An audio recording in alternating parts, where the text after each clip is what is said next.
What's going on, everybody? It's Tim with Arsenal Survival, and today I just wanted to take a couple of minutes to talk to you about this little ultralight survival kit by Lifeline.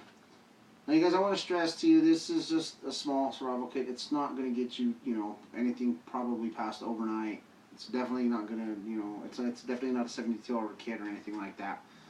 But it came in at 13 bucks. It's something to look at if you're in the market or if you're new to survival. This will definitely help get you in the door and get you started on a good idea of what you might need to put your own list together, your own bag or something like that. So let's open it up and take a look what we got inside, everybody. First I'm going to pull out is, as you can see, it's some cotton. Very important in cotton. You could do lots of things with it, pull it apart, and it's probably one of the best tinders you could have out there. It catches a spark very, very well. You could coat it in Vaseline petroleum oil, as everyone knows, and it will extend the life of the flame that it puts out itself. Very good to have in any kit. Next is, I believe it's an extra sandwich baggie. I think it's like a half-liter size, if I'm not mistaken. You could use it to fill up water, transport water back and forth. A lot of uses out of that. Good to have. Plenty of things you could do with an extra sandwich baggie in your kit. Next is some duct tape. Looks like it's about 1 to 2 feet of duct tape rolled up by itself. Duct tape has many uses, as you know. You can do lots of things with it out there, from putting up shelter to, fixing wounds if you were to get wounded out there, whatnot like that. And we all know the saying, if you can't duck it. Next is some snare wire. You can't go wrong with wire. It's a lot easier to mask human scent on wire than it is cordage, just because cordage, absorbs scent and stuff like that. If you're good enough to know how to make a snare and good enough to catch an animal, this will definitely save your ass out there in them situations.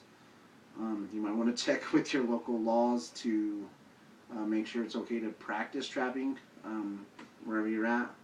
So I like that was in there. I think that's a good pickup to have or to be given in a kit like this.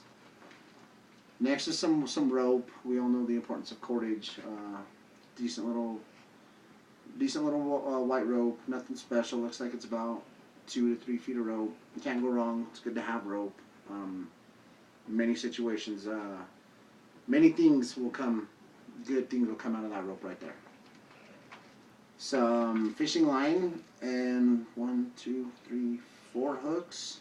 And it looks like a little bevel to guide your fishing line through to the hook. And a survival kit, we all know the importance of having a way to feed yourself. I think this is a good addition. Not only do you have the snare, you also have a way to fish for food as well. Good addition to that. I like that a lot. This next item goes right along with this cotton right here. It's a flint striker that also has 2 safety pins. A lot of good uses safety pins have in a survival situation. This flint striker, you guys, I really like it. It throws off a really good amount of sparks. So everyone knows you open up the cotton, you put it there, it's going to catch like that. It throws off a good amount of sparks. Like I said, it's real light, plenty of uses out of it. I like that it was in there. Good way to start your fire. Very good way to start your fire there. Next is just some simple band-aids, nothing special. Adhesive band-aids. Pretty cool to have. Hopefully you don't ever need them. Next is a surgical steel scalpel blade. Thought that was pretty cool. Sterile single-use blade. You lash it to a stick and you have an instant scalpel. If I did have to cut myself open, I definitely don't want to use something that's like a folding blade. I want the thinnest, sharpest blade I could find. So if I did have to use it, I'm glad that it's to the degree of sharpness that surgical stainless steel comes in. Next is some foil. You could see good amount of foil. Many uses out of there. Make a bowl to eat out of. You could process water in there. Many uses for this. You could reflect sunlight back at it to signal. A lot of good uses out of that. I like that was thrown in there. I thought that was pretty cool. Next, you guys, is this little pamphlet, Lifeline First Aid Survival Guide. Nothing special, just talks, how to build a fire, shows you a few tips how to build a shelter, fish trap, a deadfall trap, a debris hut, and a tent shelter. So I can imagine the mylar blanket, I'll be getting to that, could be used as the tent shelter. That's pretty cool, you guys. I thought that was pretty cool. It shows you a few things. How to avoid hypothermia, how to, build a shelter. That's pretty cool. Might save your ass if you're in a pinch. The mylar blanket, it's 50 inches by 80 inches, just emergency survival blanket, reflects up to 90% body heat, and says it's increased size for full body protection. Everybody knows the importance of any thermal mylar blanket. They will definitely save your ass. Very good to have. Next is this little emergency whistle. It's nothing special, you guys, just a little red whistle. Let me open it real quick and give a little toot on it to see if it's even going to produce enough sound to be heard. A little louder than I thought it would be. You put it off in little 3 sound increments. Something like that. Signal SOS. Hopefully someone hears it and comes and saves you if you were needing saving. And very important, very, very important, is this compass.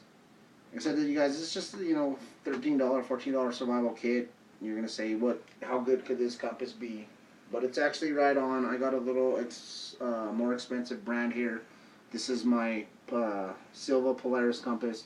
As you can see though, you guys, if I could stop shaking and level them out, they will point. It will do what you need it to do. Save your ass in a pinch. I do like that. It also has the centimeter marks and the inch marks on there. Gives you the markings to be able to read your map as well. I like that. Like I said, guys, I want to state that this is definitely not going to last you no more than a day. Hopefully you never need to be in a situation where you need snare wire or emergency fishing wire or anything like that. I want to stress that big time. I really don't think this is more than a 24-hour survival kit. The blanket, a way to process water, a way to make a fire, and a compass. You could do the shelter or whatnot. The thing I liked the most, honestly, was this bag, the waterproof bag that it came in. I would do many different things with this. Probably fire kits. You could put, Altoid tins in here. Many different things. Make waterproof fire kits. You could put your phone in here if you're just going out to the beach or something like that. Many different things I would use this for. I imagine you could put water in it to transport as well. I don't know if it's actually made out of ripstop nylon, but that's what it feels like. Very good material, very tough. Like it a lot. Like I said, you guys, 24 hours max for the price. I recommend it. It'll do you good. It's a good little survival kit. It was the ultralight survival kit by Lifeline. Check it out, you guys. It's worth the buy. I recommend it. This is Tim with Arsenal Survival. You guys treat each other safe. Stay safe out there, and have a good night. Take it easy, you guys. Have a good one.